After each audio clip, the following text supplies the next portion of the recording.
Hi guys, hope you well, hope you're good. Good morning, good evening, good afternoon, wherever you're watching me from. My name is Tandi Mube van der Fefa, originally from Zimbabwe and living in South Africa, small town. Thank you for always coming back to watch my videos. I appreciate you. To the new subscribers, you are welcome. To the returning subscribers, I appreciate you and do not take it for granted. Okay, welcome to the Cango Caves. This morning I'm at the Cango Caves.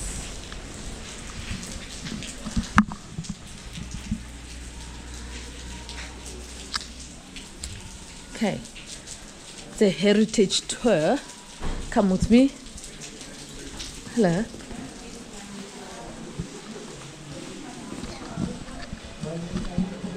Okay.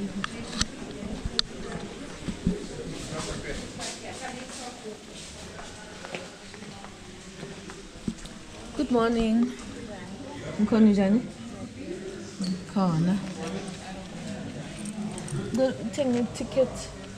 Oh, which tour? Heritage or adventure? Heritage. Adventure yile ngena what? No. for the 11 o'clock. 11 o'clock. It's an hour. Okay. For one adult. For one, yes. Thanks. Super, which province?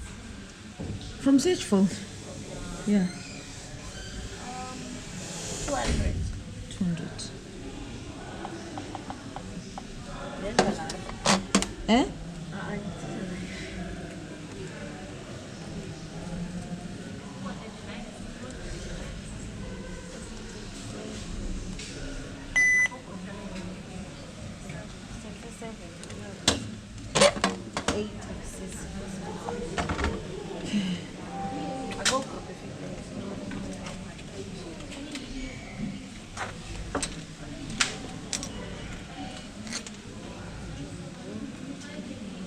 It's a guided tour, eh?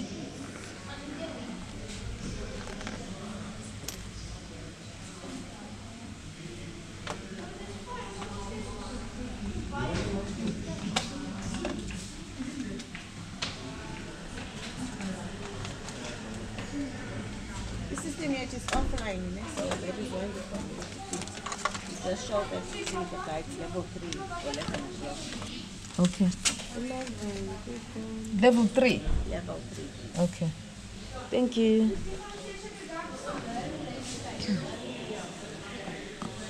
Okay. Cango Caves, guys.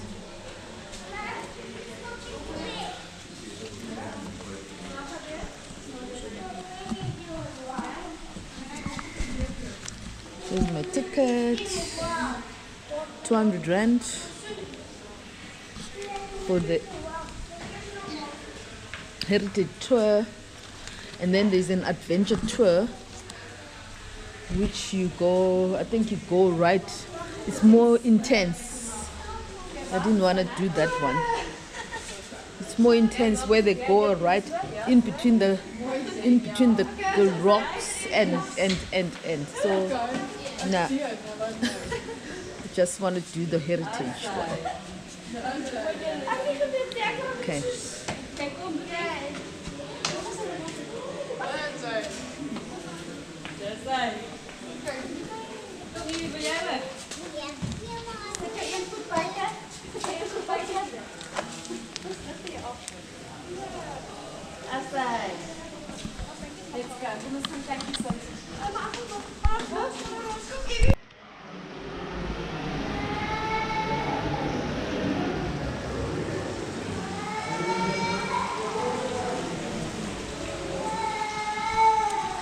This is the Cango Caves, guys.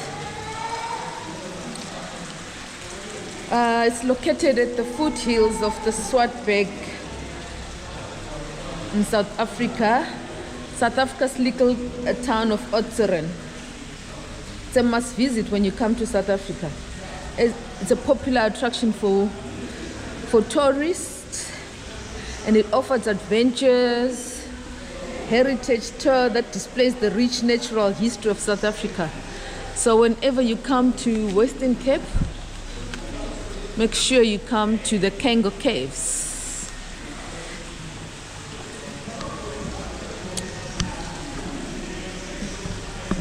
So I'm going to level 3 up there. I'm going to wait for the guided tour. There's guided tours. So come, let's go see.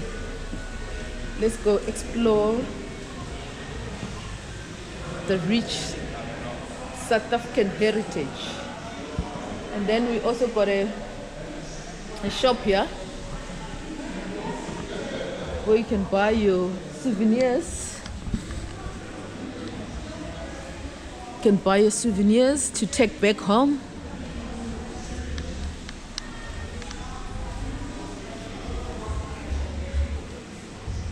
Beautiful.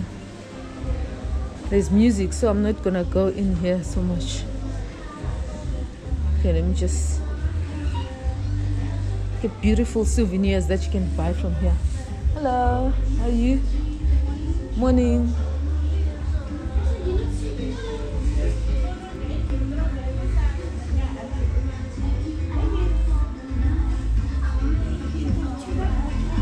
Hello, hello. No videos. Oh, okay, sorry. He didn't tell me. It's okay. All right. Thank you. No videos in the shop, guys. But that's the shop. You can buy your souvenirs there. It doesn't make sense that you can't even take a video. I mean, but hey, rules are rules.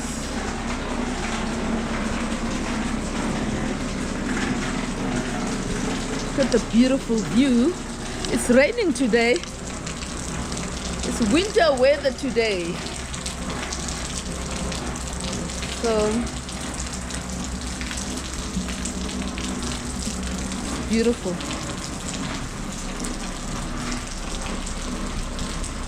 There's a tour bus. Look at the beautiful mountains.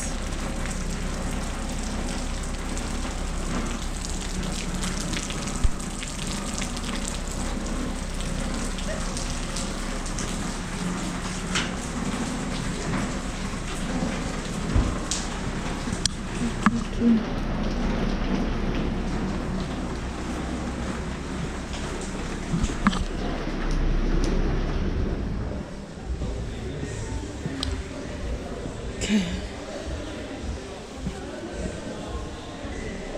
Still going up. We're going to level 3.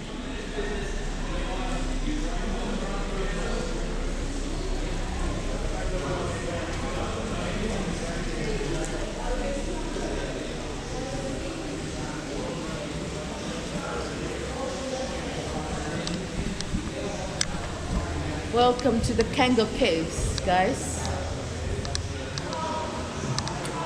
Cango Caves in the Western Cape, Oudtshoorn, South Africa.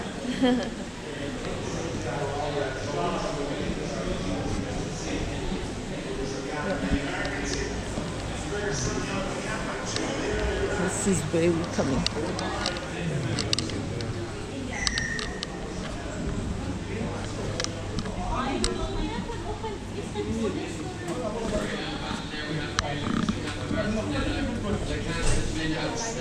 Let's go see this side.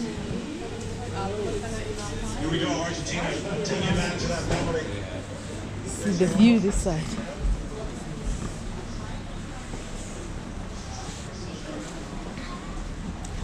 Still the same view, but on a higher level.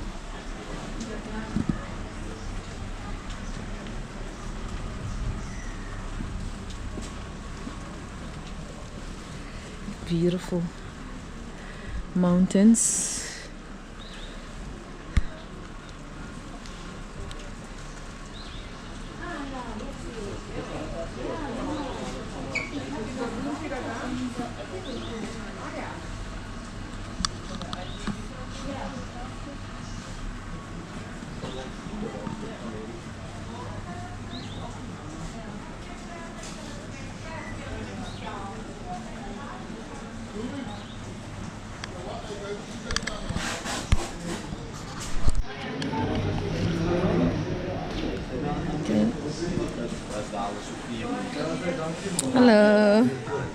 scan that, but you can join up with them. Thank you. Okay. Here we go, guys. Going up the cave. Cango Caves. You enter at your own risk.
Yes, this is the start bit.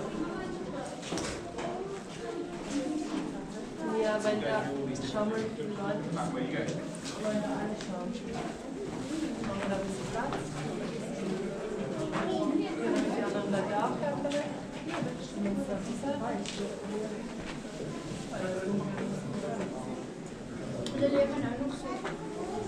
Ganz dunkel, ja.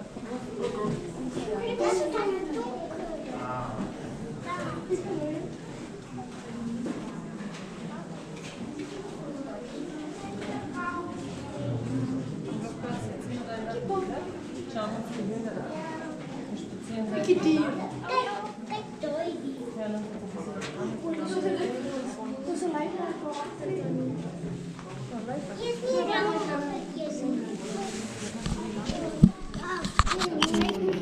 Allowed to eat, drink, or even think about smoking inside the cave. But if you guys have water, water is fine. And rule number 2, which is a very important rule. Since this is a limestone cave, limestone is a very fragile stone, so we're not allowed to touch, lean against, climb, or stand on any of the rock formations inside the cave. However, if you guys have cameras or smartphones, you are more than welcome to take pictures, even with the flash as well. So you guys clear on that? Now let's just have a chat about the display over there. Now the reason for the display, the Bushmen, or collectively known as the Khoisan, were the first people who discovered the cave about 80,000 years ago. But they only inhabited the entrance part of the cave because they believed in the deeper and darker parts were the place where their ancestors' spirits was resting. So out of respect for that, they never ventured deeper into the caves. Well, you might ask yourself, how do we know that they never ventured deeper into the caves? Well, that's basically because of evidence. Now, we only found proof of them here in the entrance part, which are a few paintings, some pottery, and also various tools. Please note that the pottery and the tools has been sent to various museums of the country. However, we still have one piece of evidence left. Just behind you guys, please. Which is this painting. But please note, this is not the original one, because over the years, most of the people touched the painting and it faded away.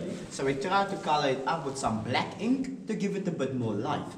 But just below the elephant, there are 3 warriors. Can you see there's one on the knee, one standing in the middle, and one jumping. Now these are quite still original. According to the scientists, they could be estimated to be between 10 to 12,000 years of age. Now ladies and gentlemen, boys and girls, as we're going to make our way deeper into the caves, to the first chamber, just be careful, the stairs are not the same height. Some of them are slippery and wet, so if necessary, make use of the handrails on our way down. One important thing, especially for the guys with the cameras and smartphones, please do not take pictures while we make our way down those stairs. You will not only just delay the tour, you'll also be at the risk of danger. Because what will happen, while you're standing still, taking a picture, somebody might just bump into you and it'll be quite a fall down. It might be your last one as well. But I promise you guys, after my commentary, I'll be switching on all the available soul lights, which should actually make a better picture. And if you guys have any questions, please do not hesitate. You are more than welcome to ask. You may follow me.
Then you're at the bottom, guys. Yeah. I'll give you a chance to come on stage, but I doubt you're going to roll when I said.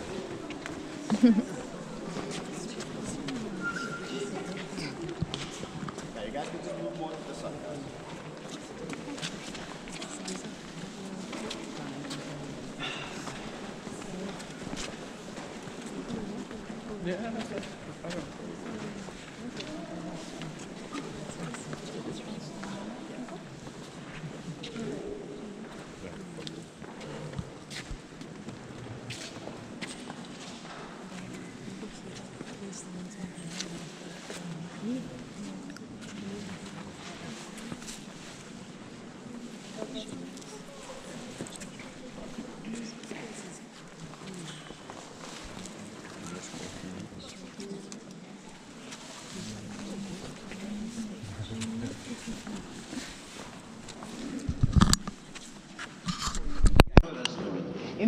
chamber, there are two types of formations. We have flow stone formations, which are formed by flowing water, as well as drip stone formations, which are formed by dripping water. So a good example of a flow stone, with a big one over there. Now that's formed when there's a horizontal crack in the ceiling. Slowly, rainwater seeps that crack, depositing calcite crystals against the wall. Thousands of years later, that formation would be formed. We're looking at more or less 800,000 years of age, nicknamed as the giant organ pipes. The second type of formation, the dripstone formation, are classified into two categories. We got our stalactites that goes from the ceiling downwards. Now as the water drips down from the stalactite, the same mineral, it just piles up to form a stalagmite, like the tall one there at the back. Now as you guys can see, just above that stalagmite, there's a small stalactite. So this tells us, for every stalactite in here, there's supposed to be a stalagmite, because of a constant water dripping down the floor. But if you guys have a look around, no stalagmites over here. Well, first of all, I don't know if you guys noticed, but as soon as you set foot inside this chamber, you should have seen that the floor is way too comfortable to be original cave floor in the first place, which means this is not natural. So what happened here, in the late 1950s, they had to remove some of the stalagmites and then they filled the floor up with clay. The reason why they did that was basically because this chamber was used as a concert hall. From 1964 up until 1994, because the very good acoustics of our first chamber. As you can see, I'm standing on the remains of a small stage, and just on my right hand side, there used to be a choir stand. So we had classical concerts, no heavy metal rock, and also passion plays for 30 years. But then they stopped it due to vandalism. People ventured deeper into the caves, unguided, broke off formations, and took them home as souvenirs. That's why they stopped the concerts in 1994. Unless there's anyone of the group that wants to entertain us with a verse or two, just to test the acoustics.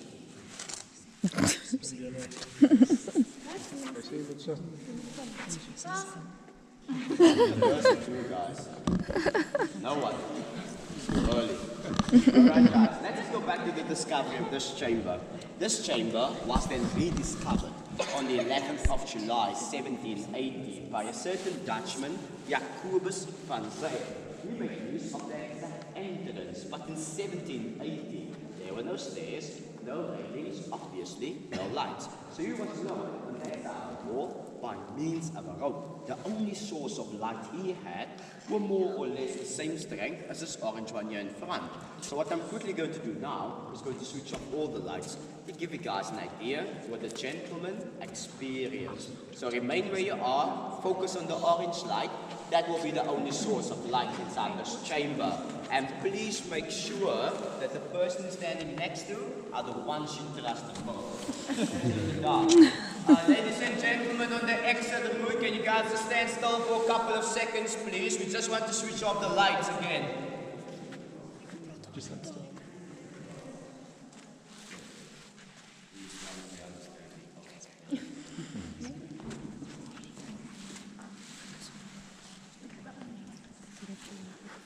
Welcome to the 11th of July, 1780.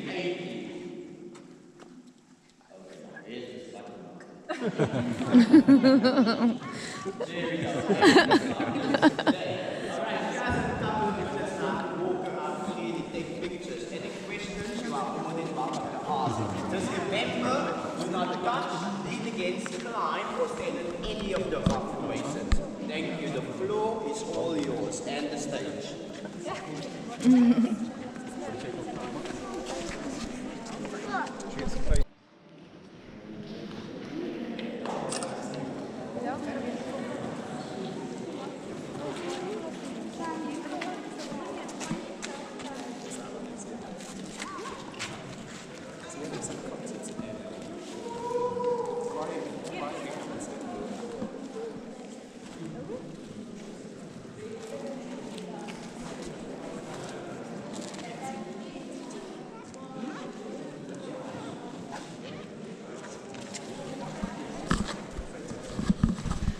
This is the Cango Caves, guys.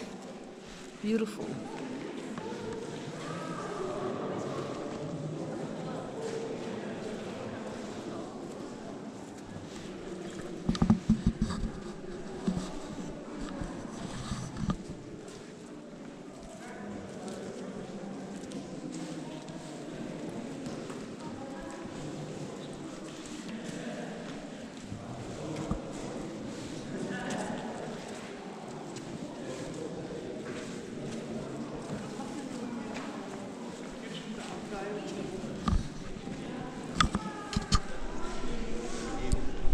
The second chamber, which is just around the corner, was discovered 12 years after the first one was discovered by another local Dutchman, this time Mr. Louis Botha. So the first one was 1780, making this one 1792. You're probably wondering why it took him 12 years to walk this distance if we can do it under 1 minute. The reason for that, the whole pathway over here was non-existent at that time. It was blocked off by a single solid clay wall. Now, as you guys can see the excavation marks on here, now that only happened in the late 1950s. And there was so much clay that they used the clay to fill up the first chamber's floor. Now the question rises is, how did the gentleman get inside the second chamber if this whole section was blocked off by a single solid clay wall? In the first chamber, you still remember the organ pipes, the flowstone formation. Just to its left-hand side, there's an opening to an interlinking tunnel system. He made use of that interlinking tunnel system, starting in the first chamber, and I'll show you now where he ended the second chamber.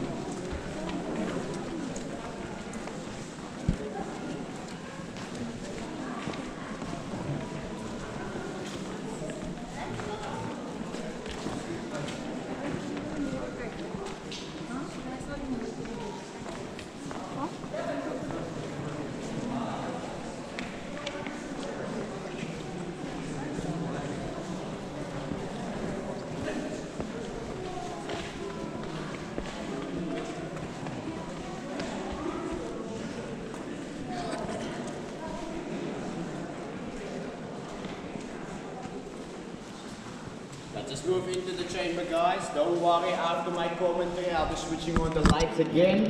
It will be the second chamber.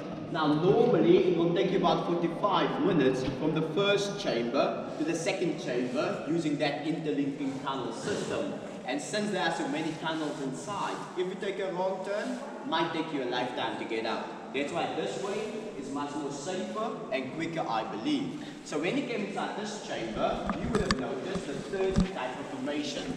This is called a column or pillar. It's when a stalactite from the ceiling downwards, a stalagmite from the floor upwards, eventually joined about there. This one has been estimated to be about 270,000 years of age, nicknamed as the Leaning Tower of Pisa, with quite a lot of imagination. As you can see, this one, it's not leaning at all. To the right hand side, there's a double completed column. Actually, it used to be two single ones that stood next to each other. But when water was dripping down the middle, it kind of forced it to grow towards each other. Now this is the biggest and oldest formation, roughly about 1.5 million years of age, and it has been nicknamed as the Weeping Willow Tree. It looks like a tree en route to the Cango Caves. But without further ado, this is said to be the most spectacular chamber. Voila. Wow. Voila. So yes, again, you guys have a couple of minutes to take pictures. Any questions about all these parts?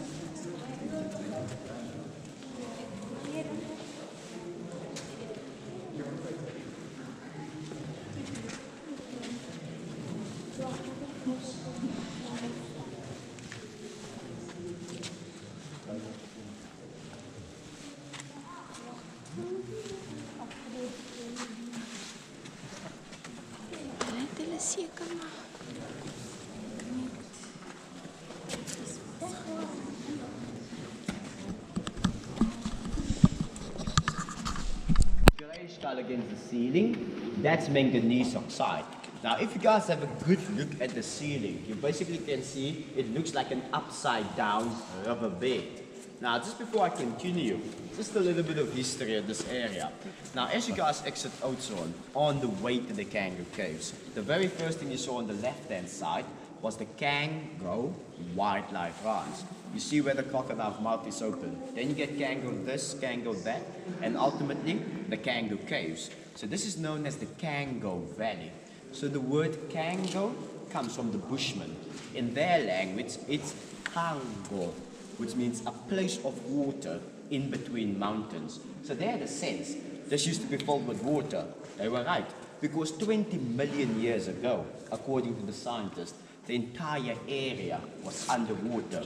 So when the tectonic plates collided with each other, which created this cape-fold mountain range. So what happened? The water above seeped to the cracks, but mainly the entrance part of the cave. That's the only original opening. And then it washed through all the soft limestones, leaving the big open spaces we call chambers today. So it means the cave was full of water at a certain stage, but that water drained up due to climate change about 3 million years ago, yet again according to the scientists, and only afterwards the different types of formations started forming. Now the brown or orange color you get to see, that's iron oxide or clay impurity. Then you also get the green color on the formations. Now this is algae or moss. It's caused by us, exhaling carbon dioxide, our body temperature, but most importantly, the heat of the lights. That's why after each and every chamber, we have to switch off the lights on the formations just to control the growth of algae. It's either that or we stop breathing. It makes sense switching off the light.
Mind the heads. Mind the second step over here, ma'am. Yeah. Thank you. Mind the head, sit down. And the second step over here, just way down there in the fence.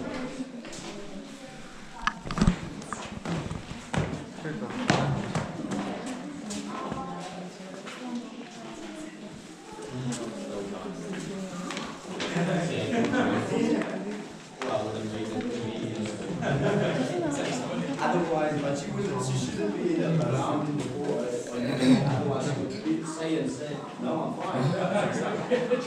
Mind the head, mind the head in the back, which actually presents the evil side. The reason for that, if you follow my torchlight and use your imagination, right over there in the middle, you can see a profile picture. It's looking to the left. Can you guys see the big nose there in front? Behind was that nose, guys. Below the nose there's a small chin. The head is covered with long curly hair, and the top of the head is a horn. Now that's Neville, our cave devil. Can everybody see him? Yes. Yeah. Now to keep him out of trouble, the cave presented a good side. And on the good side, if you follow my torchlight one more time, there's an open family Bible. Or to some of us, it might look like a toasted cheese sandwich, especially this time of day. But the reason why we prefer the Bible is because just below it, there's a bookmark in the shape of a cross. Can you guys see that? Yeah. We also get a last angel's wing. And last but not least, just here in front of us, there's a font for the babies to be baptized in. Now, ladies and gentlemen, over the years, most of our visitors, well, actually more than 60% of them complained. They say with the different sets of light, it almost looked like the formations are much more man-made or artificial. So what I'm quickly going to do now is going to turn it into the normal one. Now, one thing you will then notice about this chamber is the floor. This is more or less how our original cave floor looks like. So this is basically how the first chamber's floor used to look like before they filled it up with clay for the concerts. Now, if you follow my torchlight up the pathway right there at the back, that's the original entrance to this chamber. Now, one thing about this floor is the fact that it's very dangerous. Underneath those rocks are shafts down there between 10 and 15 meters deep. That's why we tell people, don't complain about the stairs. They're much more safer. Because the black there on the side, that's not part of any cave color or mineral. That's caused by the smoke of the oil lamps, candles, fire torches, which the previous visitors had used many years ago. Just to show us that people actually make use of that pathway. Bless you. Alright, so for those of you guys that are done taking pictures in this chamber, you can just lead us up those stairs. Our fourth chamber, it's known as the bridal chamber or the honeymoon suite. Now the reason for that is because of our very own bridal bed. Well, I know this doesn't look like a normal bridal bed, which we all are used to. A normal bridal bed has 4 posters, one on each corner of the bed. But this one here in the Cango Caves consists of 14. 12 on the outside, 2 on the inside, which makes it a very bit uncomfortable to sleep in, if you can imagine that. But apparently, the last couple who visited this bridal bed also left us with the last bottle of champagne. Now, as the story goes, or basically as life itself goes, bridal bed, champagne, too much champagne. We all know what happened 9 months later. Cave babies in form of these small stalactites. These babies are between 200 and 400 years young. The reason why we say young, everything dated under 1,000 years are considered as young. As you can see, one of the babies is active already. Now that drop will be falling right about here. Then maybe a stalagmite would have grown. The reason why some maybe would have grown is basically because we all have to make use of this surface to walk on. So that's why you will hardly find stalagmites busy growing on the side of the chamber. Now, I don't know if you guys noticed, but remember in the second chamber, the completed column, the Leaning Tower of Pisa. Now the joining point was a little bit up high. It was more to the ceiling. One would expect it to be more in the middle. The reason for that, stalactites grow slower than stalagmites. For stalactites to grow inside this cave only, it takes between 2 and 4 cubic millimeters per 100 years. And for stalagmites, between 7 and 14 cubic millimeters per 100 years. It basically makes sense if you guys just think about it like this. In order for stalagmite to be formed, it needs a drop of water from the stalactite. So what happens, once a single drop has fallen from the stalactite, most of the minerals are actually in the drop. It falls down to the floor. So what happens then? The water evaporates, then the calcium carbonate behind, that's how it keeps on piling to form a stalagmite. So it all depends how many minerals are left behind on the stalactite once a single drop has fallen down to create a stalagmite. How I normally explain it to the kids to make it easy for them to understand. Not that they should try it at home, please. That's when you have a candle which is lit and you turn it upside down. What will happen? The wax will pile quicker from the bottom due to gravity. The same here with the stalactites and the stalagmites. Now, ladies and gentlemen, you probably have been wondering why the formations are so old. The reason why they are so old is because of the fact that they grow too slow. Now, the reason why they grow too slow is due to the amount of rainfall we receive on the side of the country. We only receive between 240 to 300 millimeters rainfall per year. According to the scientists, 20,000 years ago, this used to be a subtropical area. Simply meaning we received a lot of rainfall. but due to climate change, it changed to a savanna, but today it's commonly known as a semi-desert area, or locally refer it to as the Karoo, which means we don't get a lot of rainfall, especially on this side of the country. You guys have another minute or so to take pictures, ask any questions before we make our way towards the last chamber.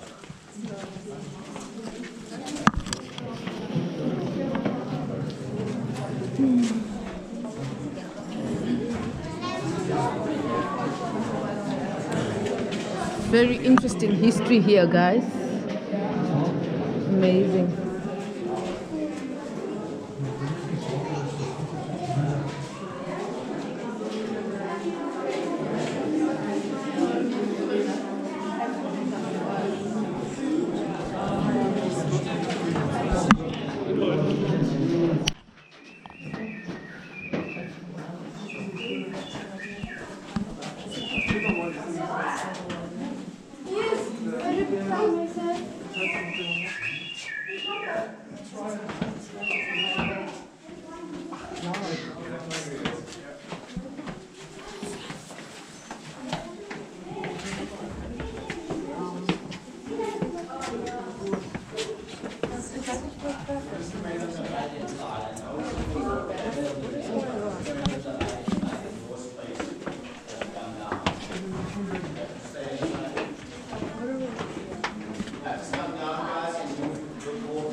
Stay on one side, guys.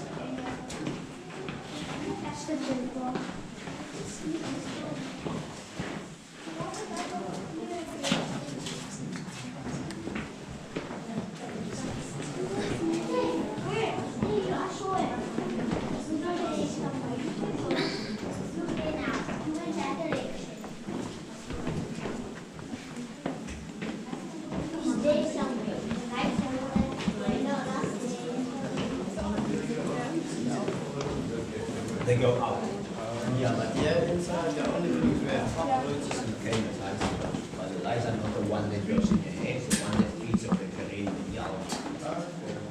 Yeah, but luckily, the gate that became the entrance, the space there is big enough for them to fly through.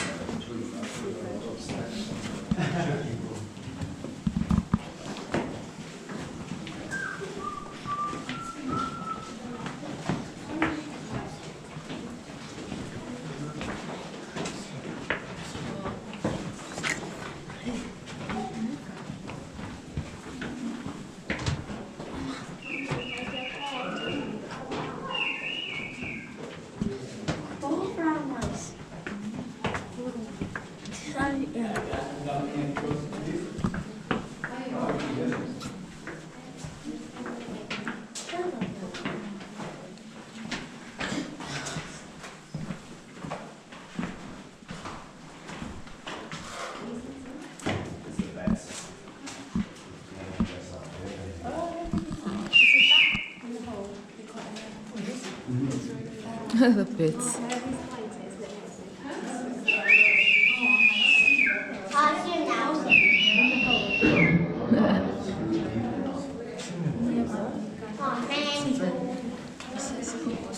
Yeah, you guys can come in more to the side, guys.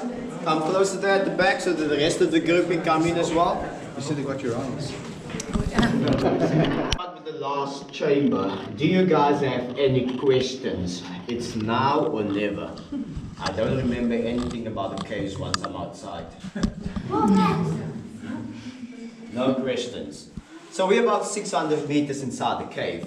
This is where the normal tour ends for us. I'm just going to tell you more what's happening on the adventure tour. But the very first step downwards is where the adventure tour starts. This staircase consists of 172 stairs. It goes down, up, and down again, known as the Jacob's Ladder. Actually, this is just a warm-up to the adventure tour. After that, the visitors have to do 4 tunnels. The first one, Lumbago Alley, which is about 30 meters in length, about 8 meters wide. Highest point is something like 2.5 meters, but suddenly after that, the roofs drop up into 105 centimeters.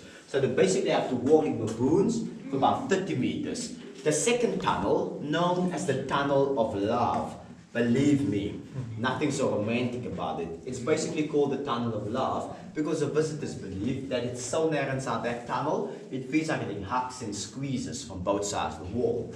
Third one, known as the trickiest one, the Devil's Chimney. It's a bit wider than the Tunnel of Love, between 60 and 90 centimeters in diameter. There they have to do climbing upwards about 3.5 meters. The last one, smallest but easiest one, the letterbox. There they have to do some leopard crawling on their forearms and knees for about 5 meters. On the left hand side, there's an opening 2 meters wide, the highest point 27 centimeters. So there, they have to go on their belly and slide their head and shoulders first. Will basically feel like being born again, if you guys know what I mean. But since you are doing the more sensible one, this is where our tour ends. We are now inside the drum room. The reason for that, our very own African drum. So in the past, we used to play this formation with a rubber hammer, and it used to make a drum-like sound. The reason why we don't play it anymore, the formation started to crack, and also a piece fell off. Now I'm just going to try to give you guys a taste how that sounds.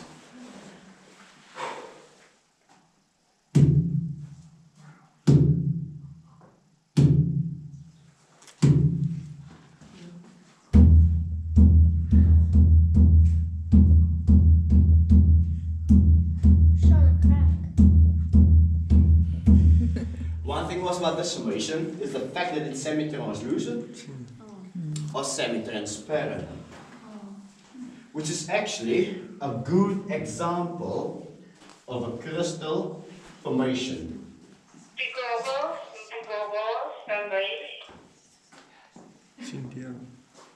Well, ladies, gentlemen, boys and girls, unfortunately, that's the end of our normal heritage tour. I hope you guys have enjoyed it though. From now on, we have to follow the footlights and exit signs, which take us back to civilization. Thank you. Thank you. Thank you. Just before we leave, are there anyone that's keen on using the loo? We have 2 for the gents and 1 for the ladies. I'm just kidding, they're all out of order, guys. Don't even think about it. That's what it really